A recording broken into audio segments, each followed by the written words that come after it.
दोस्तों मारी कुछ मौज चैनल में आपने स्वागत है। आज विडियो में बात करवा जी रहा कि आज तो छोटो बेबी ने कीड़ीओए કેટલા બધા ડંખ ભર્યા। અચાનક આટલું બધું રડી જુઓ તો ખરા કે તેના આ ગોદડી વાળા ગોળિયામાં આટલી બધી કીડીઓ અચાનક કેવી રીતે કીડીઓ આવી। ઘરે આટલી બધી નવી નવી છત્રીઓ લાવ્યા। કોની છત્રી સૌથી બેસ્ટ છે, તેમના મમ્મીની છત્રી ગમી કે નહીં। અને દોસ્તો આજે તો વરસાદથી શિલ્પા ભાભી કેવા પલાળ્યા બધી જ માહિતી મળશે તમને આપણા આ વિડીયોમાં। મારી ચેનલ પર નવા હોય તો ચેનલને ફટાફટ લાઈક શેર અને સબસ્ક્રાઇબ કરી દો। Full video and Thakor family blog channel दोस्तों फुल वीडियो लिंक डिस्क्रिप्शन में मूकेली छे, त्यां जई तमे आखो वीडियो वॉच करी शको छो। आवी टूंकी टचुकड़ी लाइव लेटेस्ट ट्रेंडिंग माहिती मेळववा माटे करी दो मारी चेनल ने फटाफट सब्सक्राइब। तो चालो दोस्तों वधारे राह न जोता आपणे वीडियो नी शरूआत करी दઈએ। तमे वीडियो में लाइव जुओ कि सवारे सवारे तेमना मम्मी काममां लागी गया छे अने जुओ शिल्पा भाभी पण हवे नास्तो करवा माटे बेसी गया छे। राकेश भाईए पण पोतानो नास्तो लई लीधो छे। बच्चा पार्टी माटे सवारे वहेला वहेला बे नास्ता बनाव्या हता। एमना स्कूलमां तो बे नास्ता लई जवाना होय छे। अने पछी शिल्पा भाभी અને રાકેશભાઈ તો ચાલે ખેતરમાં ઝાર લેવા અને અચાનક જોરદાર વરસાદ ચાલુ થઈ ગયો તો પછી પલળતા પલળતા પણ હવે ઝાર લઈને તો ઘરે આવવું જ પડે ને। તો જો રાકેશભાઈ પણ વરસાદના પાણીથી ભીંજાઈ ગયા છે અને ઘરે અહીંયા પૂનમ ભાભી અને તેમના મમ્મી બેઠા છે અને કપડાં વાળવાનું કામકાજ કરી રહ્યા છે। આજે તો યશુ એકલી પડી ગઈ છે કારણ કે તેની બહેનપણી વિયો તો એ ફોઈબા એટલે કે કાજલબેનના ઘરે ગયેલી છે। બપોરનું જમવાનું રેડી થઈ ગયું હતું। આજે ઘણા ટાઈમ પછી તેઓ વહેલા વહેલા જમવા માટે બેઠા હતા।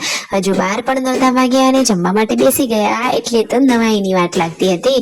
ફાઇનલી કામકાજ કરી અને પૂનમ ભાભી અહીંયા છોટુ બેબીને રમાડતા હતા અને યશુ આવી અને કહે છે કે બાબુ મને ગુંદ આપો। જુઓ એને તો ગુંદ બહુ ભાવે છે। શિલ્પા ભાભી અહીંયા વરસાદી મોસમમાં બહાર બેઠા હતા ને એટલી વારમાં તો સંજયભાઈ રણજીતભાઈને લોકો કાજલબેનની બાને મૂકીને આવી ગયા। મિતાશને તો તેડી જ લીધો છે અને બચ્ચા પાર્ટી માટે નવી નવી છત્રીઓ લાવ્યા છે અને આ બચ્ચા પાર્ટી માટે ડબ્બીવાળી મસ્ત મજાની ગોળીઓ। અરે જુઓ તો ખરા કે ઠાકોર ફેમિલીમાં તો બધાને એક સરખો પ્રેમ, બાળકોને પણ બધાના જેવી સરખી જ વસ્તુ લાવી આપવાની અને બધા જ લોકો હળી મળીને સરસ રહે છે। જુઓ તો ખરા એકદમ હેપી ફેમિલી છે। એમને જોઈને બધા જ લોકોએ શિખામણ લેવાની વાત છે। સાચી વાત ને। જુઓ તો ખરા કે બધા લોકો આવતા વેત જ આ વરસાદમાં છત્રીઓ લઈને ઘૂમવા લાગ્યા છે। રાતનું જમવાનું રેડી થઈ ગયું છે। પાર્વતી ભાભી પણ આવતા વેત જ કામમાં લાગી ગયા છે। ગરમા ગરમ રોટલીઓ રેડી છે, શાક પણ થઈ ગયું છે ને દૂધ ગરમ થવા માટે મૂકી દીધું છે। બસ હવે બધા લોકો જમવા બેસે એટલી જ વાર અને રાતે અચાનક આ શું ઘટના બની ગઈ, બધા જ લોકો આમ તેમ દોડવા લાગ્યા, અફરાતફરી મચી ગઈ। જુઓ તો ખરા કે છોટુ બેબીને તો આજે કીડીઓએ ઘણા બધા ડંખ ભરી લીધા। જ્યાં છોટુ બેબીનો ખાટલો હતો ત્યાં અચાનક કીડીઓનો ઢગલો થઈ ગયો અને આ તેનું આ ગોદડી વાળું ગોળિયું કે જેના કોરે મોરે જુઓ તો ખરા અઢળક કીડીઓ છે। તો છોટુ બેબીની કીડીઓએ ઘણા બધા ડંખ ભર્યા। નાનો બિચારો બાળક શું બોલી શકે અને કોઈને ખબર પણ ન હતી। બાકી જાતે કરીને થોડીને કોઈ આવું થવા દે।